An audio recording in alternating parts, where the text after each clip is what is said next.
My name's Caleb, and I guess you could say my story starts with the day everything I thought I had fell apart. Back then, I was just a guy in a small town, Mildmay, the kind of place where everybody knows your business before you do. I was 23, working at the hardware store, stacking lumber and ringing up nails for folks who'd known me since I was in diapers. It wasn't glamorous, but it paid the bills. And I had Sophia. She was my world. Dark hair that fell in waves, a laugh that made the air feel lighter. We'd been together 2 years, and I was saving up for a ring. Not a fancy one, just something to put on her finger and say, "You're mine, and I'm yours." That summer, I got a chance to make some extra cash. A buddy hooked me up with a 3-week gig hauling hay about an hour away. It was hard work, sweat soaking my shirt, dust clogging my throat, but I pictured Sophia's face every time I tossed a bale. At night, I'd call her from a creaky pay phone outside the bunkhouse. Her voice would come through soft and sweet, cutting through the static. "Miss you," she'd say, and I'd grin like an idiot, counting the days till I'd be back. I didn't know my own mom was counting down too, but for a different reason. When I rolled back into Mildmay, my truck rattling down Main Street, I felt lighter than I had in weeks. I'd made enough to start a savings account, maybe even take Sophia somewhere nice. First stop was her place, a little shotgun house with peeling paint and flowers she'd planted blooming out front. But when I knocked, it wasn't Sophia who answered. Her mom stood in the doorway, lips tight, like she'd bitten into a lemon. "She's not here, Caleb," she said, barely looking at me. Something in her voice sent a chill down my spine. "Where is she? You best talk to your family." My gut twisted. I didn't even think before turning back to my truck, gravel spitting under my tires as I tore down the road toward home. When I walked through the front door, the kitchen was a mess of noise. My mom, Clara, stood at the counter, flour dusting her apron as she barked orders at my brother, Victor. He was leaning back against the counter, 6'3" of him, looking smug as ever. And then I saw it. The ring. A cheap gold band on his hand. It didn't match the one I'd been dreaming of buying. Something in me snapped. My throat went dry. "Where's Sophia?" I asked, my voice rougher than I meant it to be. Mom turned, wiping her hands like she was brushing me off. "She's with Victor now, Caleb. They're engaged. It's done." The room spun. I looked at Victor, his grin widening like he'd won some damn prize. My fists clenched so hard my nails bit into my palms. "What the hell are you talking about?" I stepped closer. "Calm down," Mom snapped, like I was some unruly child. "Sophia needed a man, not a boy chasing pipe dreams. Victor is strong, steady. He's got a future. You're just you." Her words hit like a slap. I'd spent my life trying to make her proud, fixing the sagging porch, working overtime so she wouldn't have to worry about bills. And Victor? He coasted, leaning on his smile and charm, never lifting a damn finger unless it got him something. Now, somehow, he had Sophia too. I couldn't stand to look at either of them. I stormed out, tires squealing as I tore down the road. Gravel spit up behind me, dust choking the air, but I didn't care. I needed answers. When I pulled up to Sophia's house, she was there this time, sitting on the porch swing. Her eyes were red, her hands twisting in her lap. "Caleb," she started, but I cut her off. "Is it true?" My voice was rough, like something jagged had lodged itself in my throat. She nodded, biting her lip. "Your mom, she said you'd never be enough. That Victor could take care of me." Her voice wavered. I didn't know what to do. I let out a hollow laugh. "You didn't know what to do? Sophia, you could have waited 3 damn weeks. You could have called me." Tears slipped down her cheeks, and for a second, just a second, I wanted to hold her, tell her it'd be okay. But then I saw Victor's smirk in my mind, heard Mom's voice again, and I knew it was over. "I'm sorry," she whispered. I didn't say anything back. I just turned and walked away, her sobs fading behind me. That night, I sat in my room, staring at the walls I'd grown up in. Pictures of us as kids, me and Victor fishing, Mom smiling at some long-ago picnic, felt like lies now. I wasn't their family anymore. I was the spare, the one they tossed aside when something shinier came along. By morning, I made up my mind. I stuffed some clothes, a toothbrush, and the $50 I had left from the hay job into a duffel bag. When I came downstairs, Mom was in the living room, knitting like nothing had happened. "Where you going?" she asked, not even looking up. "Anywhere but here." She didn't stop me. Victor wasn't around, probably off gloating. I got in my truck and drove, the town shrinking in my rearview mirror. I didn't know where I was headed, but I knew one thing. I'd never let them break me again. Leaving Mildmay felt like shedding a skin that never fit right in the first place. My truck rattled down the highway, the radio buzzing with static, and I didn't stop until the gas needle kissed empty. That landed me in Minto. Minto was big enough to swallow me whole. Nothing but concrete and noise compared to the quiet fields I'd left behind. I had $50, a duffel bag, and a fire in my chest that wouldn't quit. I wasn't sure what I was chasing, but I knew I couldn't go back. The first few days, I slept in my truck, windows cracked, parked behind a diner where the cooks didn't care as long as I was gone by dawn. I'd wake up stiff, my neck aching, and stumble into a gas station bathroom to splash cold water on my face until I felt human again. I needed a job, fast. I walked into every place with a help wanted sign, my boots scuffing sidewalks littered with gum wrappers and cigarette butts. Most folks took one look at my faded jeans and muttered, "We'll call you." They never did. Finally, I stumbled into a warehouse and landed a gig loading crates onto trucks for $10 an hour. It was brutal. My arms burned after the first shift, sweat dripping into my eyes as I hauled box after box of car parts, or whatever the hell they shipped. "Move it, new kid," barked Julian, the foreman, a guy with a voice like gravel and a permanent scowl. I gritted my teeth and kept going. Every time I wanted to quit, I pictured Victor's smug face. I wasn't strong like him. Not yet. But I'd be damned if I let that stop me. Nights were the worst. I crashed in a cheap motel I rented by the week, the walls so thin I could hear the guy next door hacking up a lung. Lying there, staring at the water stains on the ceiling, my mind always drifted to Sophia, her soft eyes, that laugh. I wondered if she was happy with Victor. Then I'd hear Mom's voice in my head, "You're just you." That's when I'd roll over and punch my pillow until the thoughts shut up. I didn't have time to feel sorry for myself. One day, outside the warehouse, I spotted a flyer taped to a pole. Night classes, learn a trade, build a future. It was at the community college a few blocks over. I'd never been big on school, barely scraped through high school, but something about that word, future, stuck with me. Screw it. I signed up for a basic computer course, figuring it couldn't hurt. The first night, I sat in a room full of people who looked just as tired as me, all hunched over clunky old PCs.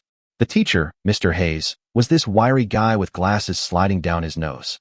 "You don't need to be smart," he said, tapping the whiteboard. "You just need to show up." I could do that. That's where I met Molly. She sat in the back row, tapping away at her keyboard like she'd been born with it in her hands. Short brown hair, freckles across her nose, and a way of smiling that didn't feel forced. We got paired up for some dumb assignment, making a spreadsheet. I fumbled through it, cursing under my breath as I messed up one formula after another. "Relax," she said, leaning over to fix my mess. "It's not brain surgery." Her fingers flew across the keys like it was second nature. I just watched, feeling like a kid who had wandered into the wrong row. After class, Molly and I grabbed coffee at a diner across the street, black for me, cream and sugar for her. She told me she'd grown up in Minto, worked as a cashier, but wanted more. "I'm not staying behind a register forever," she said, stirring her cup. "What about you?" I didn't know how to answer. I stared at the steam curling from my coffee and mumbled, just trying to figure it out. She nodded like she got it. We started talking after class most nights, at first about the course, then dumb stuff like movies or the best cheap eats in town. She had this way of making me forget the ache I carried around. Work got steadier. Julian stopped yelling so much. One day, he even clapped me on the shoulder and said, "You're not half bad, kid." I saved enough to ditch the motel for a tiny apartment, peeling paint, a mattress on the floor, but mine. Molly came over one night with a pizza, laughing at how empty the place was. "You need a chair or something," she teased, plopping down cross-legged on the carpet. We ate straight from the box, grease staining our fingers, and I felt something loosen in my chest. Not love. Not yet. But a crack of light in the dark. Then came the break. A guy at the warehouse mentioned his cousin's startup needed help, some tech outfit building apps or gadgets. I wasn't sure. "They want grunts who'll work hard," he said. I showed up in my cleanest shirt, palms sweaty, and talked to a skinny guy in a hoodie named Tim. "What can you do?" he asked, barely looking up from his laptop. "Anything you teach me." Guess that was enough. He hired me as an assistant, running errands, hauling gear, whatever they needed. It was better than the warehouse, and I got to watch these brainy types code and argue over stuff I barely understood. I soaked it up, asking questions when they'd let me. By the end of that first year in Minto, I wasn't the same guy who had left Mildmay. My hands were calloused, my bank account had a few $100, and I had Molly. Well, not had her, but she was there, steady as a heartbeat.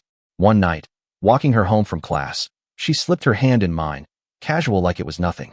I froze, then squeezed back, my pulse thumping. "You're doing good, Caleb," she said, looking up at me. "Don't stop." I didn't plan to. I'd lost everything once, and I wasn't going to let that happen again. But as I walked back to my place, city lights buzzing overhead, I couldn't shake the feeling that this was just the start. Something bigger was coming. I could taste it. Minto stopped feeling like a maze after a while. It turned into home, piece by piece. I'd been there a few years by then, and life had a rhythm. Work, Molly, and this quiet fire in me that kept pushing forward. that startup gig I'd stumbled into? It wasn't just errands anymore. Tim, the skinny guy in the hoodie who had hired me, started trusting me with more. Testing apps turned into running numbers, then even sitting in on meetings where ideas bounced around like ping pong balls. I didn't get half of it at first, but I listened, scribbled notes on napkins, and figured it out. Turns out, I was good at seeing the big picture, how the pieces fit, what people might actually want. One day, Tim pulled me aside, his coffee breath hitting me before his words did. "Caleb, you're wasted hauling boxes," he said. "We're scaling up, new office, investors, the works. I need someone to manage ops. You in?" I blinked, waiting for the punchline. But he was serious. "Operations? Me?" I asked. "Keeping the chaos in line, shipments, schedules, budgets. You've basically been doing half of it already," he said, shrugging. I'd never done anything like that before, but I'd watched Julian run the warehouse like a drill sergeant. I could learn. "Yeah," I said, my heart thumping. "I'm in." That's how it started, me climbing step by sweaty step. The company grew fast. The app we built, SamUp, hit big with college kids, then offices, then overseas. I worked late, slept less, and loved every minute of it. Molly stuck with me through it all. We'd been dating a year when I asked her to move in. Nothing fancy, just my little apartment, which now had a couch instead of just a mattress. She laughed as she hauled in a box of books and a coffee pot.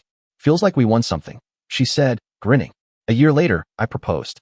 No big scene, just us on the fire escape, city lights flickering below, and a ring I'd saved 6 months for. She cried, nodded, and that was that. We got married at City Hall. She wore a white dress she'd found on sale, and I squeezed into a suit that pinched at the shoulders. No crowd, no fuss, just a couple of friends from work and her sister snapping pics. I liked it that way. Quiet. Hours later, she told me she was pregnant. 9 months after that, we had Elena, tiny, loud, and already dotting Molly's freckles across her nose. 2 years later came Eli, all chubby cheeks and clenched fists. I'd come home bone-tired, and they'd climb on me, giggling, making the weight of the day disappear. By then, I was CEO. Yeah, me, Caleb from Mildmay. The kid who used to stack lumber, now running a company worth $1 million. Tim stepped back to tinker with code, and the board picked me to lead. I didn't flaunt it. Kept my truck, my boots, the same quiet habits. Let Molly handle the spotlight, the interviews, the fancy dinners. She was good at it, charming suits with her quick laugh, while I stayed behind the scenes, making sure the machine ran smooth. We bought a house, not a mansion, just a solid brick place with a yard for the kids. But we didn't tell anyone who didn't need to know. I liked it secret. Felt safer. But the past wasn't gone. It had a way of creeping in late at night when the house was still and Molly's breathing was soft beside me. I'd see Sophia's face, hear Mom's voice, sharp as ever, cutting me down. Picture Victor flexing like he owned the world. I kept a box in the closet. Old photos. A letter from Mom I'd never opened. A snapshot of me and Sophia at the county fair, her head on my shoulder, both of us grinning like nothing could touch us. Sometimes, I'd pull it out, stare at it, then shove it back before the ache could settle too deep. One night, Molly caught me. "What's that?" she asked, leaning against the doorway, arms crossed. "Nothing," I lied, stuffing the box away. She didn't press, but her eyes said she knew better. We were happy, me, Molly, the kids. But I wasn't whole. Not yet. I'd built this life brick by brick, and it was good. But there was a hole where Mildmay used to be. I didn't miss them, not really. But I wondered, did they ever think about me? Did Sophia regret it? Did Mom care that she lost a son? I'd push it down, focus on Elena's drawings or Tom's babbling. But it lingered. Then the call came.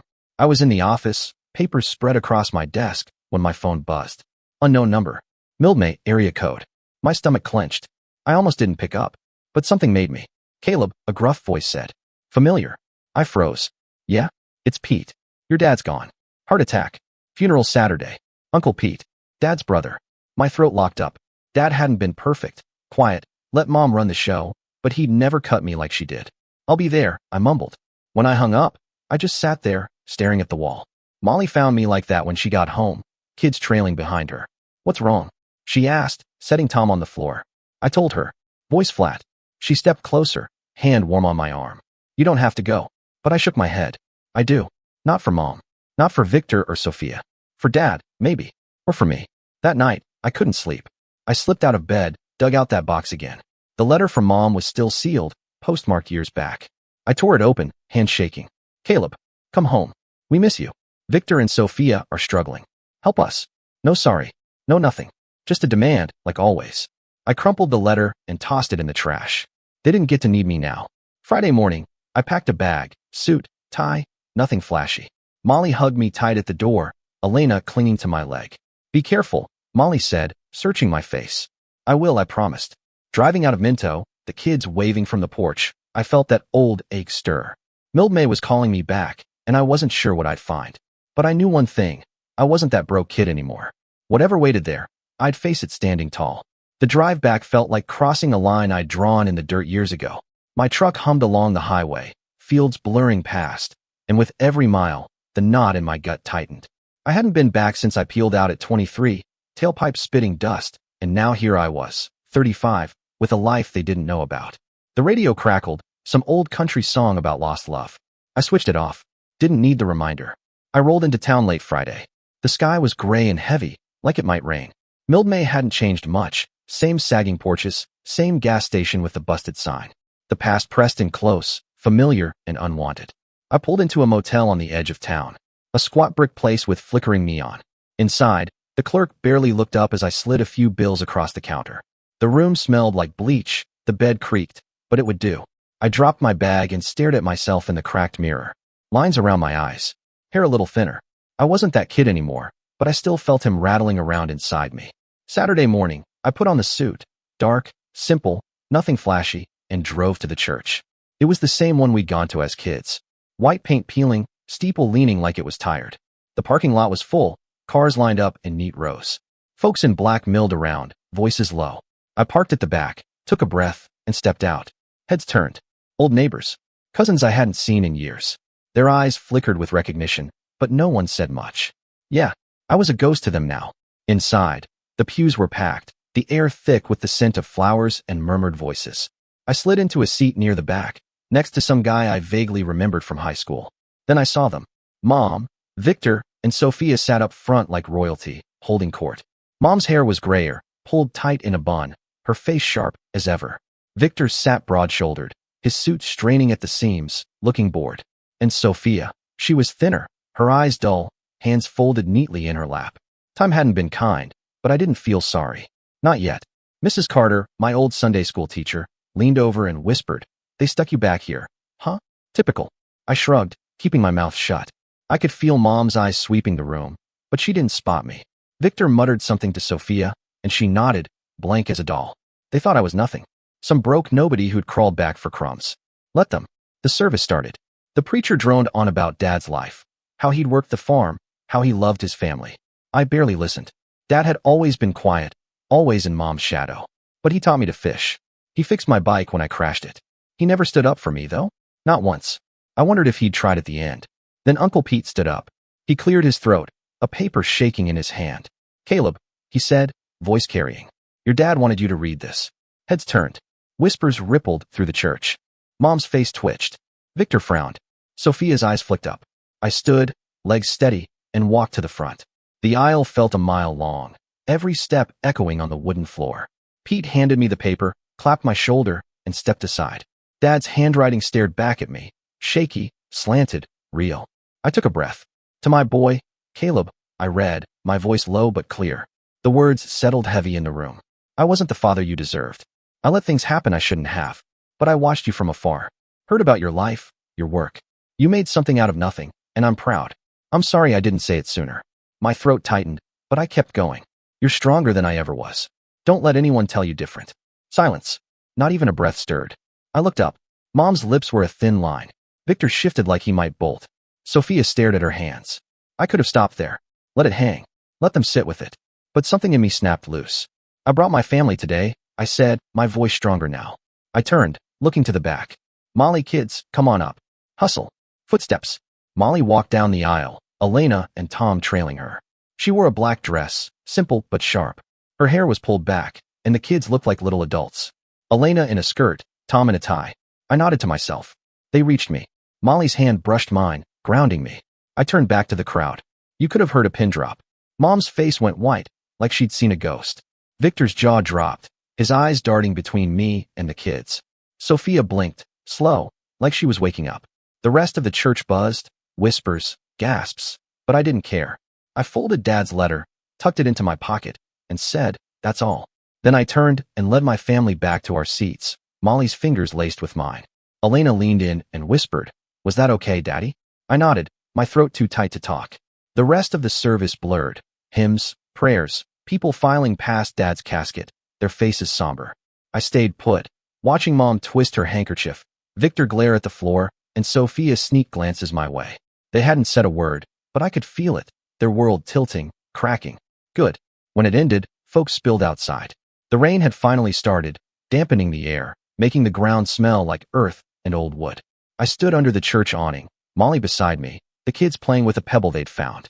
I thought that would be it. A look, a moment, then I'd leave. But then I saw them coming. Mom, Victor, Sophia, cutting through the crowd, faces tight like they'd rehearsed. My pulse kicked up, but I squared my shoulders. Whatever they had to say, I was ready.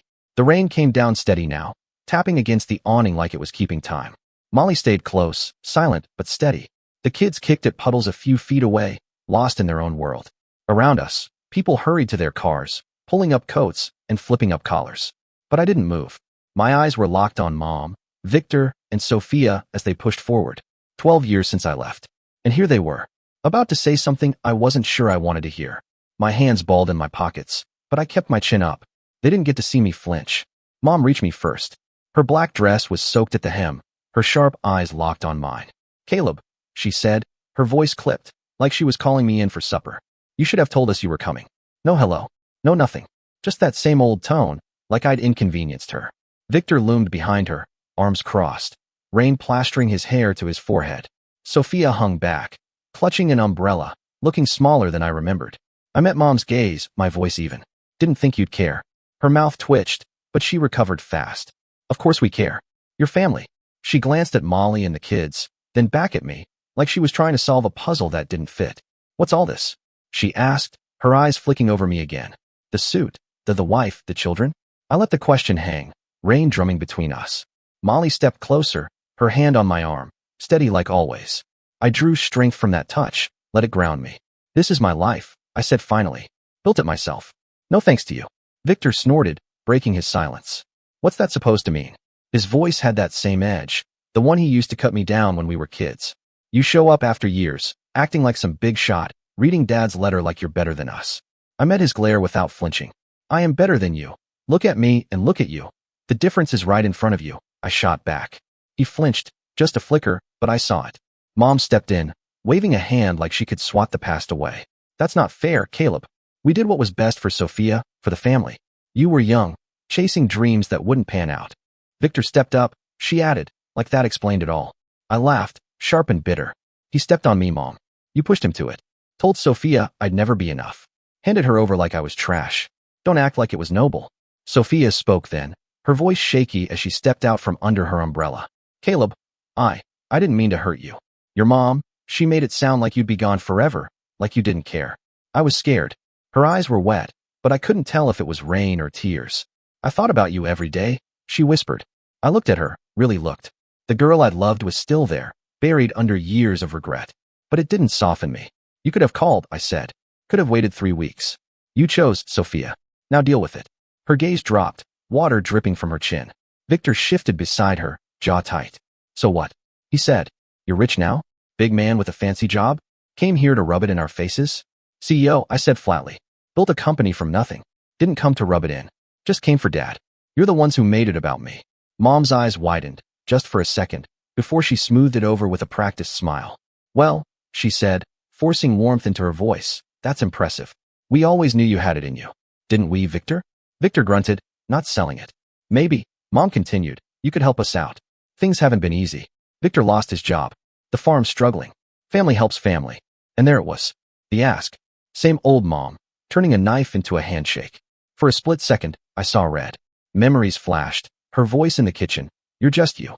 Victor smirking as he slipped that ring on Sophia. I took a breath and let it out slow. "You never believed in me. Never thought that I will account for anything. If it was possible, you would have dumped me on the street," I said, my voice steady, rain dripping from my chin. "When I was sleeping in my truck, eating gas station sandwiches. Where were you?" I met my mother's eyes, searching for something, anything, that would make this easier. There was nothing. I added, "Oh right. You were writing letters, demanding that I come and help people who stabbed me in my back." "That's not," Mom started, but I cut her off. "You made your choices," I said. I made mine. We're done. I turned, nodding to Molly. She understood, calling the kids over.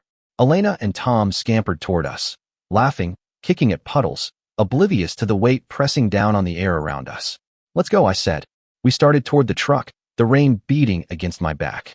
Mom's voice chased after me, sharp, desperate. Caleb, wait. We're sorry, okay? We didn't know. I kept walking, rain soaking my suit, Molly's hand warm in mine. Victor shouted something, probably a curse, maybe an insult, but his voice blurred into the storm. Sophia didn't say another word. I didn't look back to check. The truck door slammed shut behind us, sealing the past outside. Elena giggled about her wet socks, kicking her feet against the seat. Tom piped up from the back. Can we get burgers? Molly squeezed my knee, her touch quiet, letting me breathe. As I pulled out of the lot, I caught one last glimpse in the rearview mirror. Mom, arms limp at her sides. Victor kicking at the mud, frustration etched into every movement. Sophia, standing under her umbrella like a shadow, shoulders curled inward. They looked small, lost, like the rain had washed away whatever power they once had over me. I didn't feel good about it. Not happy, not angry, just free, like a weight I'd carried too long had finally slipped from my shoulders. Dad, Elena's voice piped up from the back seat. Were those people mad at you? I forced a smile. Nah, kiddo, just surprised. It's been a while. She nodded, satisfied, and turned back to Tom, launching into a story about a talking dog from one of her cartoons. Molly glanced at me, eyes soft. You okay? Yeah, I said, and for once I meant it. The road stretched ahead, Mildmay fading behind us. I knew I'd never come back. They'd seen me, seen what I'd made, and that was enough. The rain followed us out of town, streaking the windshield as I drove. The truck's wipers squeaked against the glass. The kids chattered in the back. Molly sat quiet beside me, her hand resting on my leg, grounding me like she always did. I kept my eyes on the road, but my mind was still at that church. Mom's pinched face, Victor's glare, Sophia's umbrella drooping like a wilted flower. I didn't say much. Just let the miles roll by, the hum of the engine filling the space where words didn't fit. An hour out, we stopped at a diner, some hole in the wall with neon buzzing in the window. The kids were starving, and Tom had been begging for burgers since we left. Inside, the diner smelled like grease and coffee, the kind of place where the waitress calls you hon and the booths are patched up with duct tape. The neon sign in the window buzzed faintly, casting a dull glow over the rain-slicked floor. It felt familiar, like 100 other places I'd stopped at over the years, a roadside comfort that didn't ask questions. Elena slid into the booth next to me, swinging her legs under the table, her wet sneakers thumping against the vinyl seat. Tom, still sticky from the rain, scrambled onto Molly's lap, already managing to smear ketchup on his shirt before we even got our drinks. 5 minutes in, and you're a mess, buddy, I said, ruffling his damp curls. He grinned up at me, mouth full of fries, completely unbothered. I like ketchup, he mumbled around the food. Molly laughed, shaking her head as she grabbed a napkin and started dabbing at his hands. I watched them, Elena trying to steal one of Tom's fries, him protesting through giggles, Molly caught in the middle, rolling her eyes. It was simple, easy, mine, and no one could take it from me. I let myself breathe, my chest loosening as I picked at my own food. Across the table, Molly caught my eye. You're quiet, she said softly, wiping Tom's hands clean as he squirmed. Still thinking about it, I admitted, stabbing at a fry with my fork. Not them, though? Not really. Just how it's over. She nodded, like she understood without me having to say more. That was how she was. She knew when to let me be, when to give me space. We finished up, paid the bill, and piled back into the truck. The rain had eased to a light drizzle, the sky bruising into deep purples and blues as night settled in. The kids dozed off halfway home, their heads lolling against each other in the back seat. Molly leaned against me, resting her head on my shoulder. Proud of you, she murmured, half asleep. I didn't answer, just squeezed her hand. But the word stayed with me. Back in Minto, pulling into our driveway felt like landing after a long fall. The house sat waiting, warm and solid, its porch light glowing against the dark. Simple. Ours. I carried Tom inside, his small arms limp around my neck, his breath warm against my shoulder. Molly scooped up Elena, murmuring something soft as she tucked her into bed. Their rooms were messy with toys and crayon scribbles, untouched by anything that had happened in Mildmay. They didn't know what that place meant, didn't carry that weight. Good. I'd made damn sure of that. Downstairs, Molly poured us each a cup of coffee. We settled onto the couch, the warmth of the mugs curling into the quiet between us. You gonna tell me what happened? She asked, tucking her legs beneath her. So I did. Everything, Dad's letter and how it hit me, Mom begging, Victor cursing, Sophia, just standing there. The rain, the walk away. How it didn't feel like winning. Just letting go. Molly listened, her fingers tracing the rim of her mug. When I finished, she took a slow sip of her coffee. Did you want to forgive them? She asked. I thought about it, staring at the steam curling up. No, I said finally. Not because I hate them, I don't. Not anymore. Just, they don't get a piece of this. What we've got. It's ours. They lost their shot. Molly smiled, small but real, and set her mug down. Then that's that, she said, leaning into me. We sat like that for a while, the TV flickering with some late-night show we weren't really watching. I felt the last knot in my gut unwind. I'd faced them, stood tall, walked away. It was done. The next morning, I was up early. Habit, I guess. The house was quiet except for the gurgling of the coffee pot. Molly and the kids were still asleep, their warmth still settled into the walls, into the furniture. I let myself just be in it for a minute, this home I'd made, before heading to the closet. I dug out that old box I'd kept too long. The pictures spilled out, me and Victor with fishing poles, Mom at a picnic, Sophia laughing at the fair. I flipped through them, waiting for the sting, but it didn't come. Just memories, faded like the paper. Then I saw it, the crumpled letter from Mom I trashed back in mid-May. At some point before we left, I must have fished it out, shoved it in my bag. Why? I didn't know. I smoothed it out, read it again. Come home. We miss you. Help us. Same old tune. But there was something else tucked in the envelope, a smaller note I'd missed. Dad's writing. Shaky, like the tribute. Caleb, I left you the old watch. It's not much, but it's yours. I should have given you more. Forgive me. My breath caught. The watch, his dad's, a beat-up silver thing he'd worn every day. I hadn't seen it at the funeral, figured Mom kept it. Guess he'd hidden it for me. I sat there, turning the note over in my hands. Dad hadn't fought for me while he was alive, but he tried at the end. It wasn't enough to fix it all, but it was something. I tucked the note back, slid the box under the bed. Not gone, just out of sight. Maybe I'd get the watch later. Maybe not. Didn't matter right now. Molly came downstairs, hair messy, robe tied loose. She yawned, pouring herself a cup of coffee. You're up early. Yeah, I said, and this time it was true. She studied me for a second, then smiled. Want to take the kids to the park later? I smirked. Only if you push the swings. Deal. That afternoon, we did. The sun broke through the clouds as we parked down the street. Elena squealed as I pushed her high. Tom toddled after a butterfly. Molly laughed from the bench. I caught my reflection in a puddle. Older, steadier. A guy who'd made it. Mildmay was miles behind me. A shadow I didn't need to chase anymore. I'd built this family, this home, this life. And it was enough. Driving back, the kids sang off-key in the back, their voices filling the truck with something warm and whole. I glanced in the rearview mirror. They were my future. Not that town. Not those people. I smiled, small but real, and turned up the radio. The road ahead was clear, and I was good with that. Well, that's my story. How I lost it all, built it back, and found my way. Took a lot of miles and a few scars to get here, but I'd do it again for what I've got now. What about you? Ever had to walk away from something, or someone to find what's real? Dear listeners, please share your thoughts in the comments section below, and don't forget to like, share, and subscribe.